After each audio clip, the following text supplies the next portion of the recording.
every day to just say, you know what, we have to take a different path.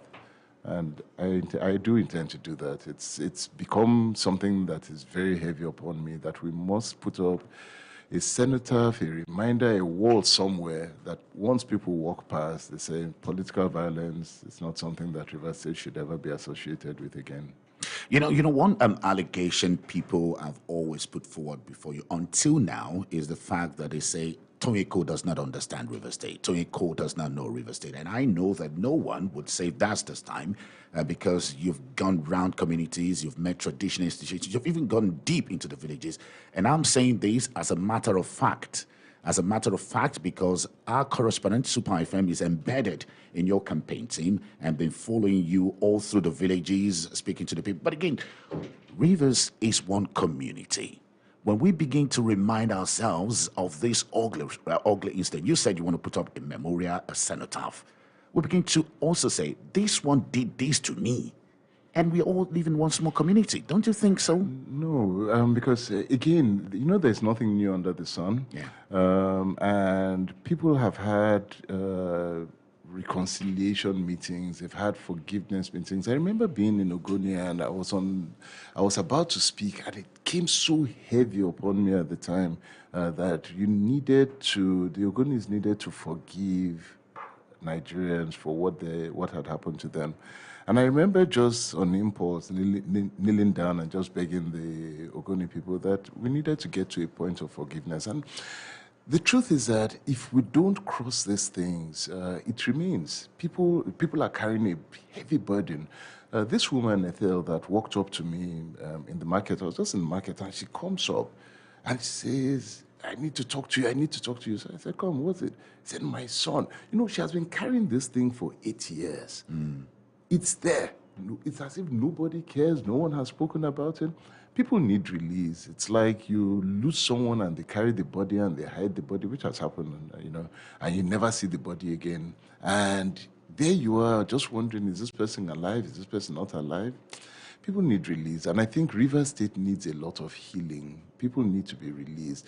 So it's not so much as bringing up old memories. It's about giving the people the opportunity to just let go and move on. And until we do that, it's going to be a heavy thing on us. We need to do it. Fantastic. You're listening to The Breakfast Show on Super 93.3 FM Port Harcourt, and we are having a conversation with the APC governorship candidate, Architect Toyeko Emenai, and it's a very special program. Architect Toyeko will be telling us his experiences working on the field, canvassing the vote, traversing the length and breadth from Ogoni to Andoni to Opobo to Bani, all the 23 local government area, the deep interiors, the water sides, and meeting all the traditional rulers and also political heavyweights. We'll be talking all about that. Again, the numbers to call 07050791021 and 0811743101 and 0903-984-8244 for WhatsApp message and 09059481021. Obi. Okay, so let me take you to some of the comments that you made during the debate last Sunday. And when you spoke about security, you mentioned something as little, and some people have, said it's too trivial. The issue of lighting up our streets as something that will make a huge difference. Tell us about that, because a lot of people have criticized just that point alone. Okay, then obviously, again, so let me not even go to the criticism and just speak about the facts. Yes, please. Imagine for 1 minute growing up, or just you walking through a dark alley. You don't know what's around the corner and all of that. The first thing is that your heart starts beating. You move faster, you're worried about threats, and you just don't go out. This is just psychological truth. It happens all the time. It happens to all of us. Anytime you're going through anywhere that is dark, you have a problem. The minute you light up a place, you see things. You see where danger is. You see that it's safe. You're calm, and all of that. Now, this has been proven. It's a scientific proven fact in cities around the world. New York did this many years ago, and it changed the face of crime immediately. One of the things that we need to do is light up. All these dark places are a problem, and danger hides in darkness all the time. Once a place is dark, girls, do you know how many people have been raped in dark alleys, in quiet places, in places that people cannot see? Many women, and I've dealt with rape victims too often. And you find out that a lot of times it's just going down the street, down one dark place between one street and another, and they're almost home. And somebody is hiding in the corner, pulls them into an abandoned building, rapes them there because it's dark. All of these things have to stop. So yes, darkness is a danger. And as much as people they may not understand it, it's a proven fact that once you light up a place, you reduce crime. And we will light up. Now, added to that then is the advantage of technology. So you have cameras and all of that. And this has worked the world over. They light, they put cameras. They light, they put cameras. And you see that human behavior changes when they know that you can see and you can record. But considering that we do not really have data, what use will these recordings be if you cannot track down the people with information that is already... Actually, you have a lot of data. It's not, Nigeria is not about not having data. It's about organizing data. And so you have a lot of data everywhere. We have data all over the place. What we do need is organizing data. And if we think that we do not have the capacity to organize data, then we actually undermine ourselves, because as Nigerians, we're one of the most brilliant people when we want to do anything. And I know that if we want to do this, we know how to do it. So data organizing is not the problem. We can do it and we will do it. And I'm not shying away from any of these things. Things will change, and it will change dramatically because we have the will to make sure that it changes. Fantastic. Let us look at events that has happened to your party in the last 24 hours. And one of them is the arrest of the member representing Eche Omuma, a federal constituency in the House of Assembly, Honorable Ifemi Nwunsi. Again, he appeared in court yesterday, and he has been remanded till the 3rd of March on allegation of terrorism, of inciting the public, of comments capable of breaching the peace in the state. Again, what's your reaction to this? And don't forget, we spoke to the APC spokesperson, Darlington Wanjuju, and he said this is about the 4th kind of arrest happening in the last couple of days. Yeah. So are you comfortable with the coming election? No, I am comfortable with the election because I believe that at the end of the day, the people will speak. But what I'd like to draw to the eye of the public is that one-sided use of security agencies, the police, the arm of the law, and all of that for political gain, you see through it, and you see it very, very quickly. We had dynamite thrown into our campaign ground even before we said this is who did it. We saw the people. This is what happened. There was no investigation. There was a very quick denial, very, very fast. Nobody was arrested. Nobody was investigated. And even before an investigation, we got a statement from the police saying that it was communal clash. No investigation. We saw what happened in Nupobo. Again, we found out what the people who were behind it and all of that. Nobody has been arrested. Nothing has happened and all of that. So when you take a look at what is going on, you see that the arm of the law is being used specifically from one side against us. And it's okay, because what I know for a fact is that Rivers people are seeing through all of this. And we're tired of a government that utilizes all its power to perpetuate itself in office. It's not going to happen. I'm so confident this time around that people are tired of being intimidated and they want freedom, and we'll get it. The votes will count. It doesn't matter what people say. This time around, they'll count. You know, in one of your campaigning, you told Rivers people that in this election there will be earthquake or tsunami. I think something of that. Again, a lot of people are saying, what does Architect Toyiko means when he said there will be an earthquake in this coming election? What actually do you mean? I think that's very simple. Up until now, to most Rivers people, well, up until now, Rivers State has never actually had an election. What we've had are hijacks of ballot boxes and writing of results. It's happened over and over again. They sit in their houses, they write the results, they announce the results, and that's it. This time around, for the first time, the standard political way of getting results, it's not going to work. This time around, the people of Rivers State are going to come out and they're going to shake the very foundation of what politics is about. Why? Because they will come out, they will see the beavers work, they will protect their votes, they will not be intimidated by violence. I don't know how many people you are going to try to kill before you find out that it's not worth it. And so I believe 100% that there will be major surprises in this election because people actually are fed up and they will come out and vote. Now, I see this because we have been at I don't know one local government that we have not had a threat or somebody try to stop us from holding a rally. At the end of the day, the people have come out regardless, and they know the danger because they've seen it. They know the danger. Most of our communities can be very, very violent. They know the danger, but they are coming out because they want to make clear to the Rivers State government and the public that this time around they're going to come out and vote. And I'm so encouraged by what I have seen. So encouraged. They're courageous. I've seen women, and women have surprised me tremendously in this election. They followed me. They haven't hidden their faces. They stood there. They haven't run in the face of intimidation. And they keep coming. And I say to them sometimes that, if you're afraid, don't come. It's as if the more I say if you're afraid, don't come, the more they come out.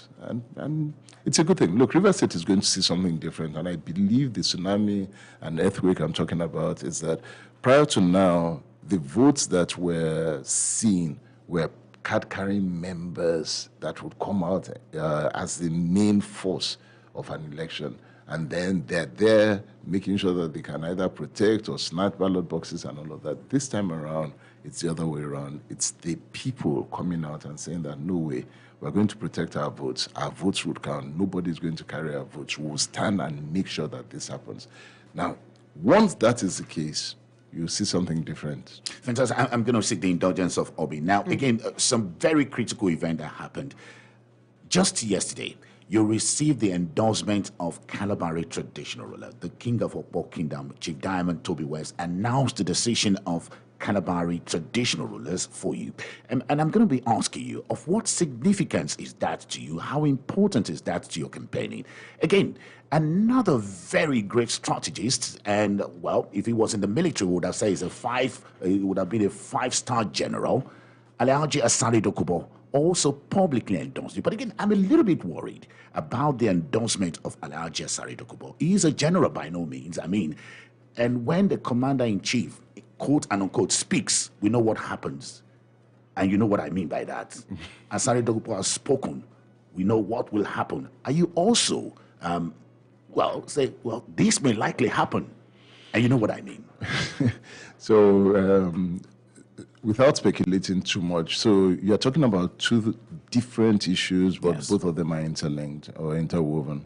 So the first aspect of it is that if we look at traditional institutions in Rivers State, and I've been around, my brother, it's been shocking that you get the difference between 2019 and now was that in 2019, when I would go to a traditional institution, the paramount ruler, the king, the majesty, anyone would be there, regardless. There were threats, but they would be there. This time around, the threat is so heavy on them. They've been so bastardized and abused that most traditional rulers are afraid of standing and coming out in public. So that's on the one hand. So when you see chiefs of the Kalabari Kingdom coming out and saying that we're endorsing this, it takes a lot of courage to do so today. It takes courage to do so because they're standing on a traditional institution and they're saying that this is where we want to go. A couple of months ago in Obama, about 250 chiefs and traditional rulers in Rivers State came out and in Kalabari Kingdom, came out and did the same. Today they did it at a rally which was televised so that everyone can see it. So it was an endorsement of something they had done before. What does this mean to me? I think it's a clear indication that the Kalabari Kingdom is ready to back not just their son, but to go for power that has been put before them. It's not going to be lost this time around. On Asari, what I see that he has done at the end of the day is that he has made a statement that lets everyone know that the riverine communities or the John Nation is not going to be intimidated, neither are they going to be induced to lift arms amongst themselves. And we have to take this very, very seriously because for a long time, for a long time, what we had is that it was our sons that would be induced, paid, carried, and they're the ones who will fight on our land within the creeks, kill ourselves so that we can deliver votes to others. This time around, we're saying it's not going to happen.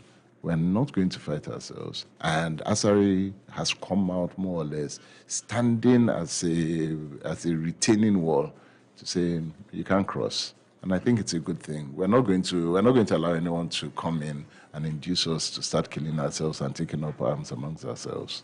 Okay, I'm going to take one more call, and we'll take telephone calls, and Obi will also take some other some other questions. Again, the campaign rally where we have Asiwaju Bola Ahmed Tinubu in Port Harcourt was a very significant one, in the sense that a lot of people were looking forward to that rally, and there have been insinuation that, well, Asiwaju will not lift the hand of Tonyeko. But we all saw Asiwaju Ahmed Tinubu lifting up your hand and saying, well, this is the candidate of APC in River State.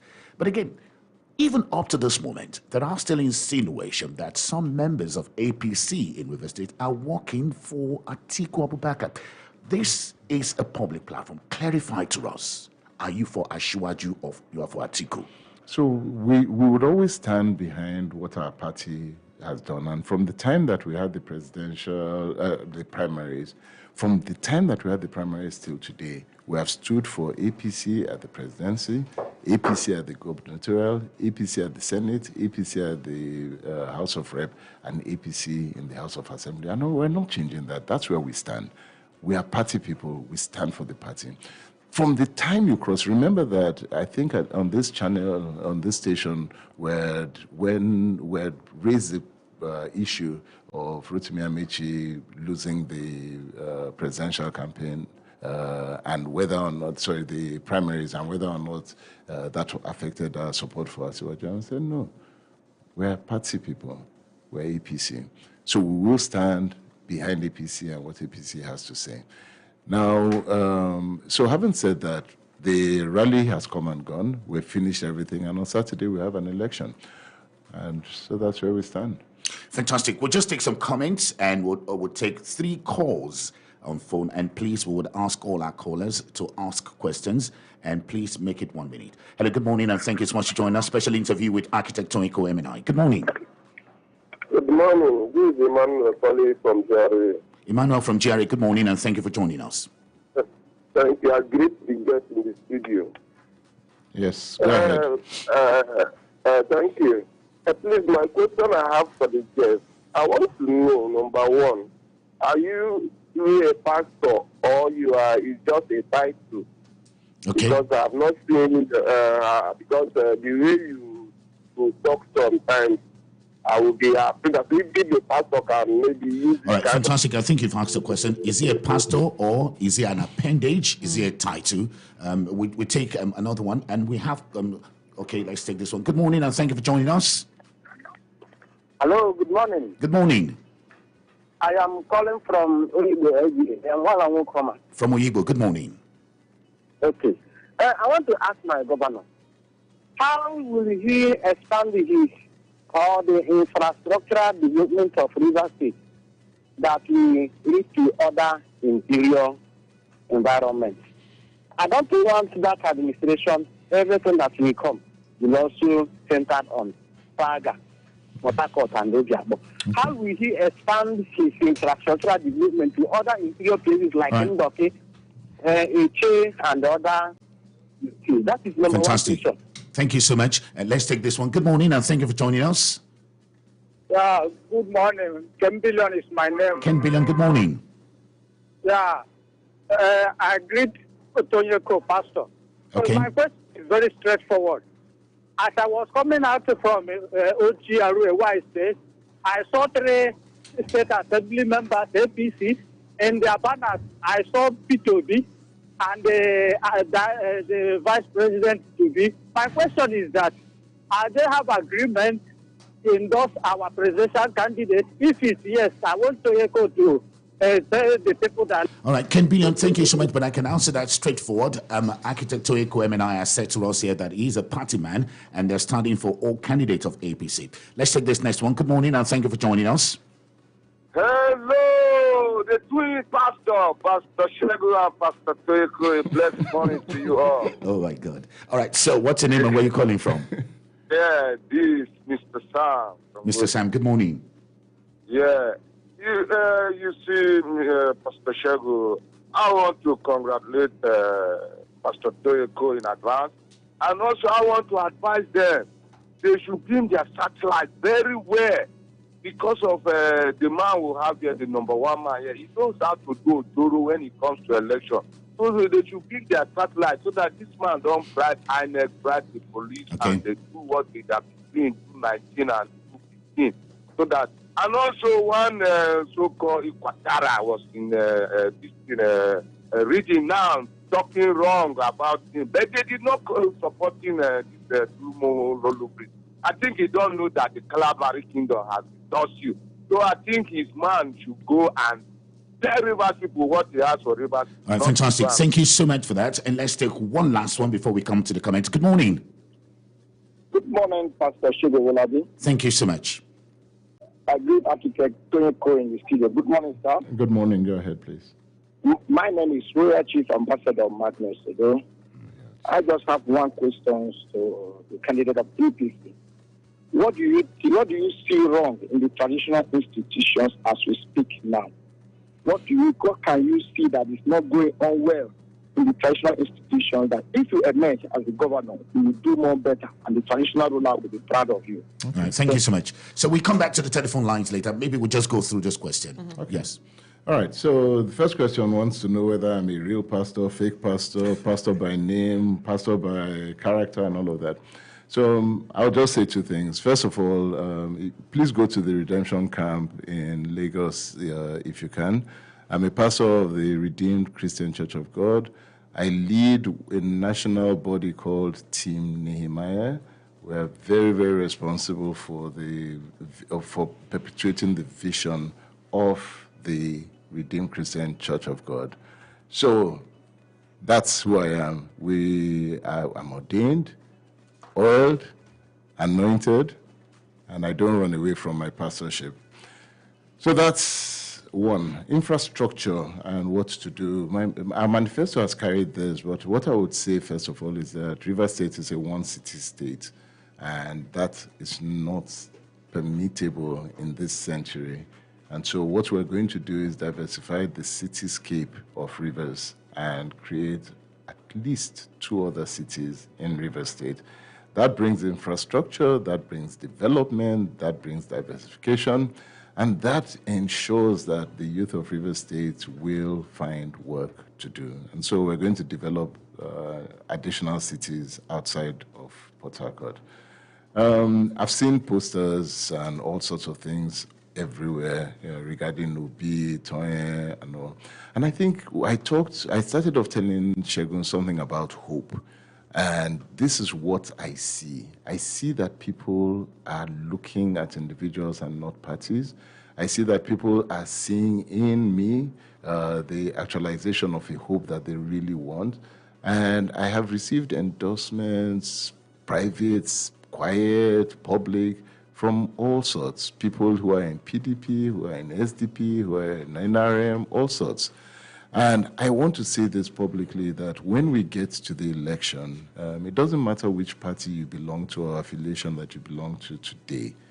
You're going to vote the individual that will make a difference in your life. As somebody said, vote the person who you wish your children would grow up to be like, and just not anyone because they carry a party card. My belief 100% is that I'm going to get votes from people who belong to every party, because Rivers State is tired and Rivers State wants something different. So for those who are obedient in the presidential election and are looking for somebody else for the gubernatorial election, I'm more than competent to receive those votes, and I will accept the votes. So thank you for endorsing me there. Sam, regarding keeping my eye out for those who will bribe the police and INEC and all, that's the way of old politics. And I believe it's changing. There will still be bribery for the police. There will still be bribery for INEC, bribery for everyone. But I know that when it comes to election day, because the people are going to come out en masse, whoever has gone to pay all sorts of monies to bribe and try to change the results will be shocked. I really, really believe that that theory will be tested. So let's see how that comes out.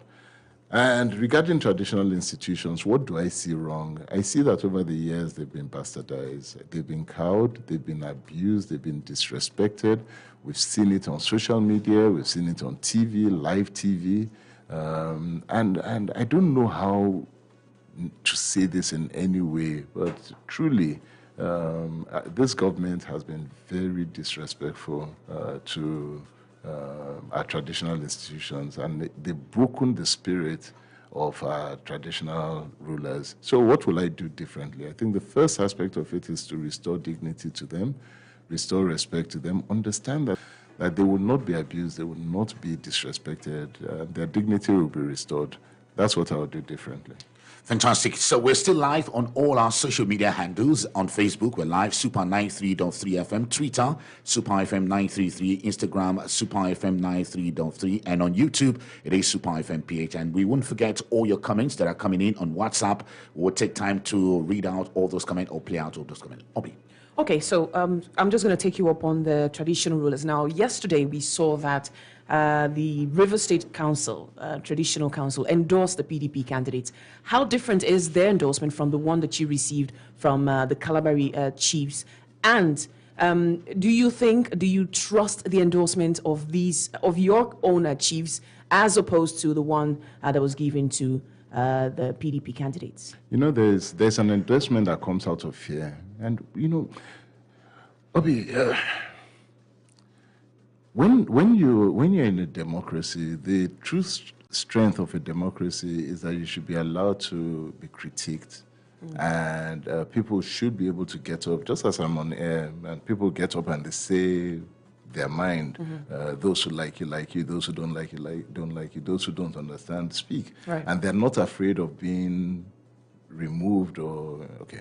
We're in a situation where the last time I saw anything like what we're going through in River State today was during the Abacha era, where you became very afraid of who you say, what you say, and who is around you.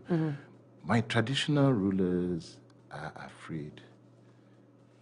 So you think that what they did... They did it out of fear. They know that if they don't do that, their stool will be taken.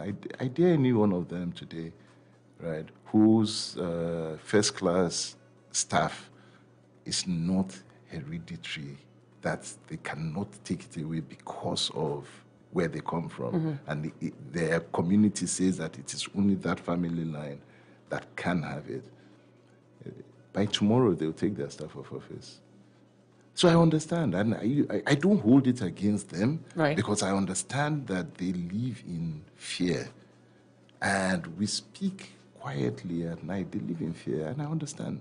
And so what I say to them is that will end, where we have to create a society that people can criticize you if they don't think you're doing well, and you learn from criticism. You are open to be challenged, you listen, you explain, and you make your decision based on superior knowledge. There's nobody that is 100% correct all the time. And I know I make mistakes. In this journey, I've learned from radio. I've learned from people calling in and saying that you should do this better, or why are you doing this? You don't deserve to be that. And I take it, I think about it, and if they're right, I adjust. Right. But this society, if I don't do yes, sir, yes, man, if I'm not a yes man, and that's the government that we have now, nobody can criticize it. And my governor comes out on air, you know, this, I'm now speaking about things that we see. And once anybody that you have benefited from this government, and if you try to do this, I will remove you, go, those kind of threats must end. Thankfully, that government is going to end in 2.5 weeks. So it's just, the endorsement is surface, it's not deep. And most people have seen through it, so it's okay. You know, Architect Tonyiko, you're a businessman, and you've sat on the board of big organizations. And when you talk, people want to take you seriously because of your background and from things you've handled. When you say you will create new cities, additional cities, the question that comes to mind is funding. How do you intend to get the money to execute this? Creating new cities are no jokes. No, it's not. It's not a joke. And I'm not joking about this. You see, the world over, new cities have been created over and over again. And I thank God that I travel. I thank God that I've experienced business at the global level. I thank God that I've sat down on boards where huge amounts of monies have been discussed. And I know. So what are the things that are true in life? Most people may not know this. The world does not lack money. Okay, as much as we struggle to find money, money has never been the problem. Money is available. In fact, research will tell you that you have enough money to solve the world's problem. It's available. What has always been the problem and why we struggle the most here in Nigeria or in Africa is that the opportunity and the framework that allows the money to come and do what it needs to do is not there. Because people don't understand that there's a long-term thinking. There's also some assurances that must be given, and the money has to go and do what you say it's going to do. Now, once you can give the confidence that that's going to be done, the money is there. The money is there. And I don't want to start giving you examples like Dubai and Qatar and all of those things that started out of the desert. Well, they built cities. Here in Africa, even as small as Rwanda is, right, money started flowing in there because they put a structure that allowed the money to come. So I'm not worried about the money. What I know is that we must be able to create the framework. We must be able to develop and give the confidence to investors that when they come here, somebody's not going to wake up over. You know, I heard something yesterday, Shegun, you'll be shocked, 2 days ago. A business person here told me that banks in Nigeria have stopped collecting River State Certificate of Occupation as collateral. Occupancy, as collateral. Why? Because somebody can wake up. You know, the damage we do to our economy, you can actually wake up and cancel a CFO because I don't like your face. Because one day you are greeting me, you are supporting me, and tomorrow you just say, you know what, I don't like your government policies, I'm not supporting you again. And the next minute, they've cancelled it. So what we have done in River State without realizing it, what this government has done without realizing it, is that they have removed one of the fundamental bases for which business operates. Once your CFO can be cancelled, then nobody is going to give you money for any long-term business. Forget it. So now CFOs land, which is one of the major proponents for development, has now been made worthless in River State because nobody respects that policy. So when I talk about new cities, it starts from the foundation of creating a positive belief that the laws will be respected, that there's an environment that encourages investment to come and stay, and nobody's going to cancel it. Long-term investment, it takes 10 years for you to see a business and say that, you know what, I'm going to build a 30-story building, because you know over time you make the money back. But if you know that it's going to be cancelled in 2 days, you keep your money elsewhere. Fantastic. If you're listening, you're tuned to Super 93.3 FM Port Harcourt, and it's the breakfast show. We're having a conversation with Architect Tonyiko. It's a special presentation. And do you agree with every policies outlined by Architect Tonyiko? Do you believe in his visions? Do you believe in his plans and everything he has said? Now send us a comment. Join those who are calling on 09059481021 for WhatsApp, and also to call live into the studio 07050791021 and 081-174-31021, as well as 09039848244. Do you think it is possible to build new cities according to Architect Tonyiko? Now, we have comments on WhatsApp. We'll play back those comments, and we'll be taking more live calls, and we'll be reading through your comments that are coming in on the social media.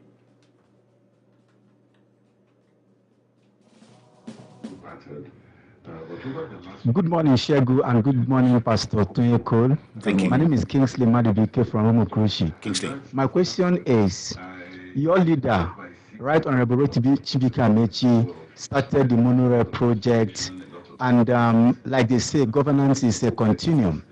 Will you want to prioritize the monorail project, since it's your leader who started the project, as one of your signature projects if elected the governor of Rivers State? Thank you. All right, thank you so much, Kingsley, for that question. And we'll take another one here.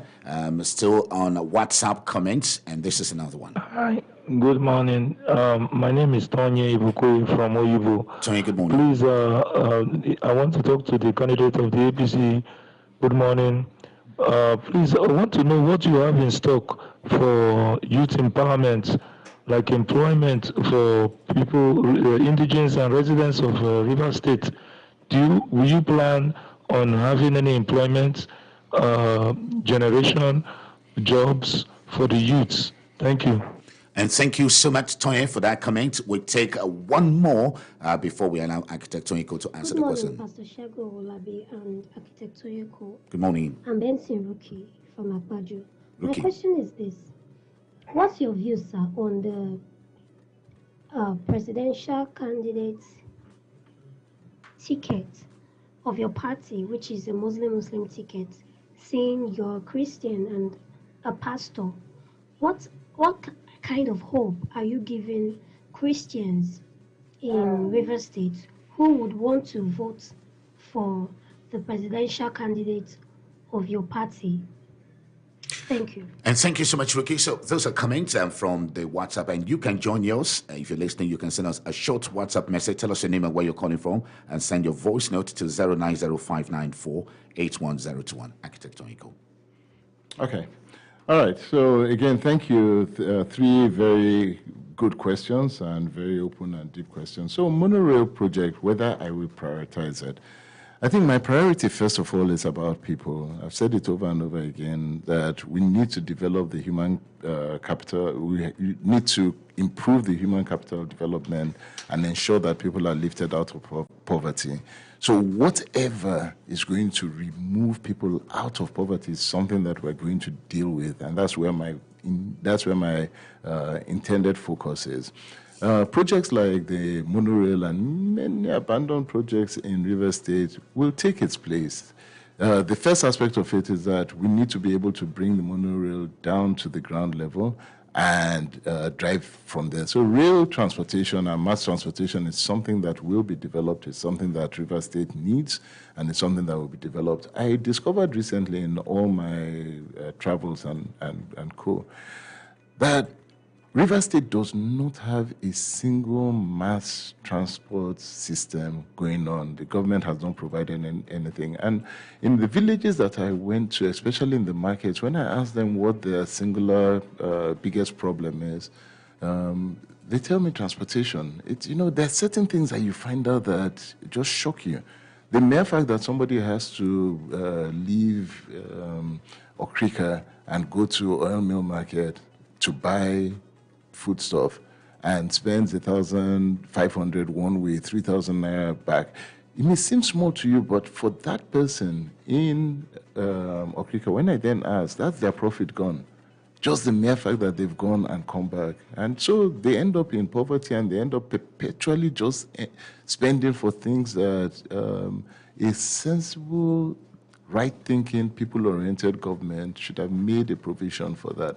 And so mass transit, mass buses, mass rail, and all of that are good projects, and they're projects that must be done. So if it's people-centered and it's going to reduce the pressure in the pockets of the poor, we will do it.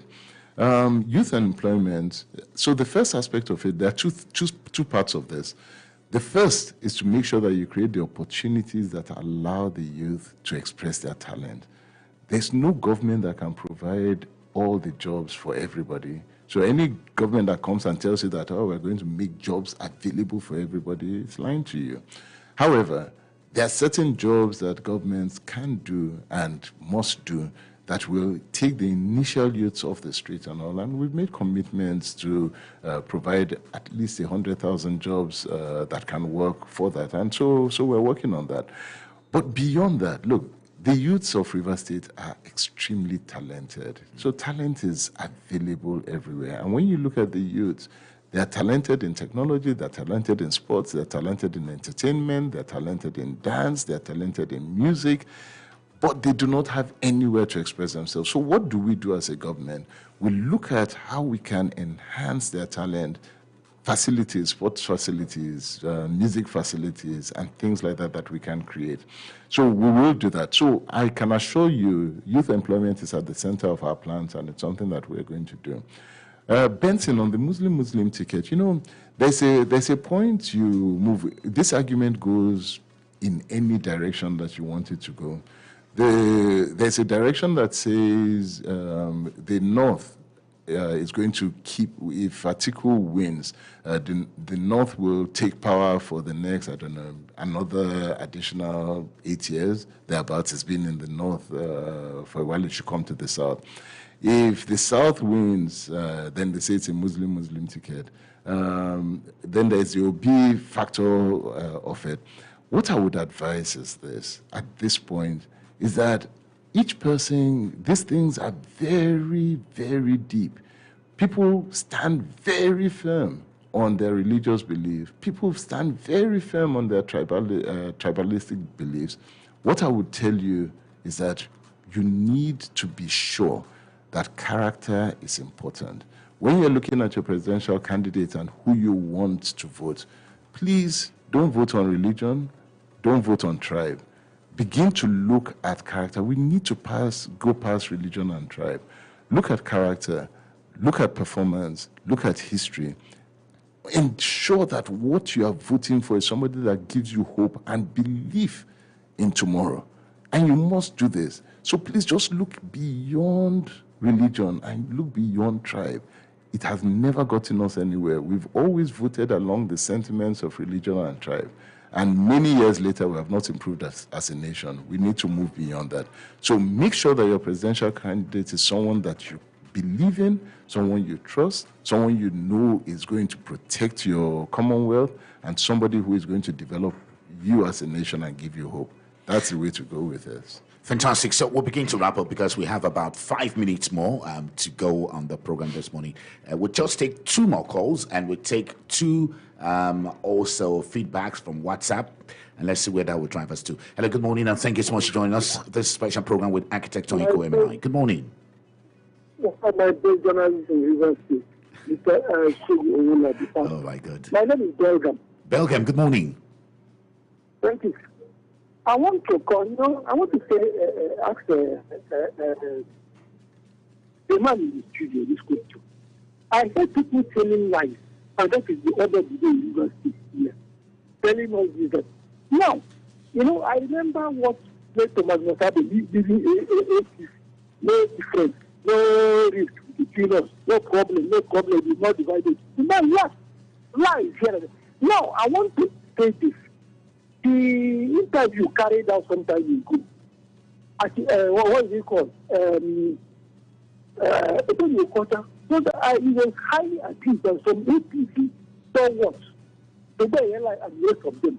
But when you ask them today, they will tell you there's no between the no problem, no why things are falling. Why is this so? Well, Begum, thank you so much. So the man in the studio is architect Tony Ko, and is the governorship candidate of APC. So let's take this one. Good morning. Hello, good morning. Are you there? Okay, we apologize. Yes, good morning.